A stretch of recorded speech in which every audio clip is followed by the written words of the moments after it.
নমস্কার বন্ধুরা, কেমন আছেন সবাই? স্পেশাল রান্নাঘরে সকলকে স্বাগত জানাই।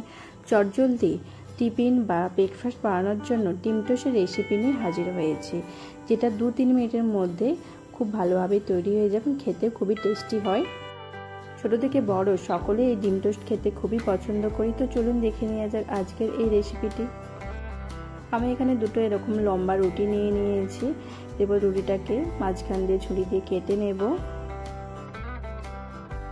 এভাবে ছুরি দিয়ে মাঝখানে সমান বরাবর রুটিটাকে কেটে নিয়েছি।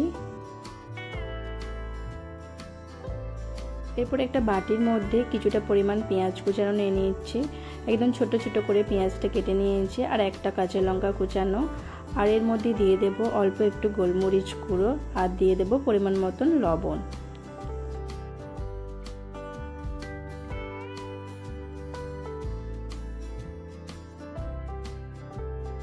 হাতে করে এটাকে ভালো করে পেঁয়াজের সাথে মিশিয়ে নেব। তারপর এর মধ্যে একটা ডিম ফাটিয়ে ডিমটাকে ভালোভাবে ফেটিয়ে নেব।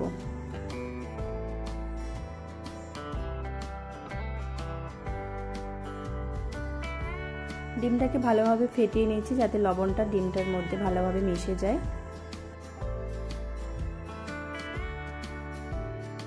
এরপর গ্যাসের ফ্যান গরম করতে দিয়ে রুটিগুলোকে একটু হালকা সেঁকে নেব।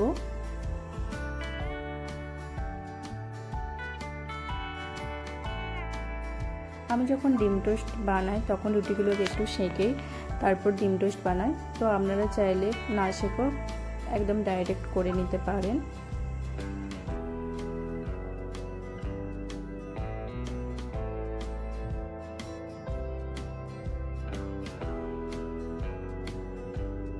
রুটিটা দু সাইডে হালকা একটু সেঁকে নিচ্ছি।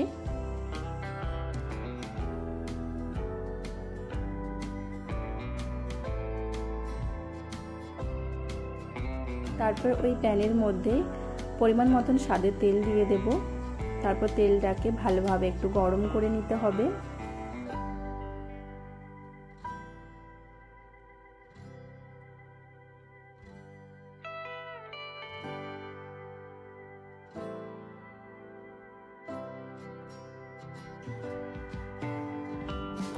তারপর এই তেলের মধ্যে ফেটানো ডিমটা দিয়ে দেব। ভালোভাবে চাড়িয়ে ডিমটাকে দিয়ে দিতে হবে। তারপরে এই ডিমটা কাঁচা কাঁচা থাকা অবস্থাতে রুটির একটা সাইড ডিমটার গায়ে লাগিয়ে উল্টে আরেকটা সাইড ভালোভাবে বসিয়ে নেব। রুটির একটা সাইড হালকা একটু ডিমের কোট করে নিয়ে অপর সাইডটাকে ডিমের ওপর ভালোভাবে চেপে নিতে হবে। 1 মিনিট পর খুন্তির সাহায্যে মাঝখান থেকে ডিমটাকে এভাবে কেটে নিতে হবে।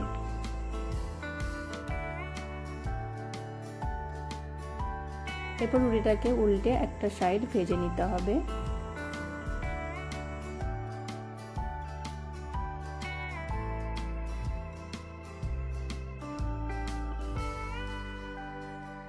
অপর সাইডটাকেও ভালো করে ভেজে এরপর তুলে নেব।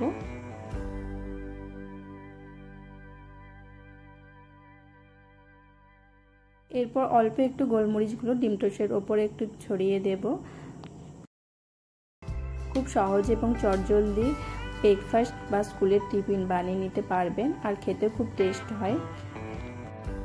আজকের এই ভিডিওটি ভালো লাগলে অবশ্যই লাইক, কমেন্ট, শেয়ার করে দেবেন, আর প্লিজ চ্যানেলটিকে সাবস্ক্রাইব করে দেবেন। ভালো থাকবেন, ধন্যবাদ।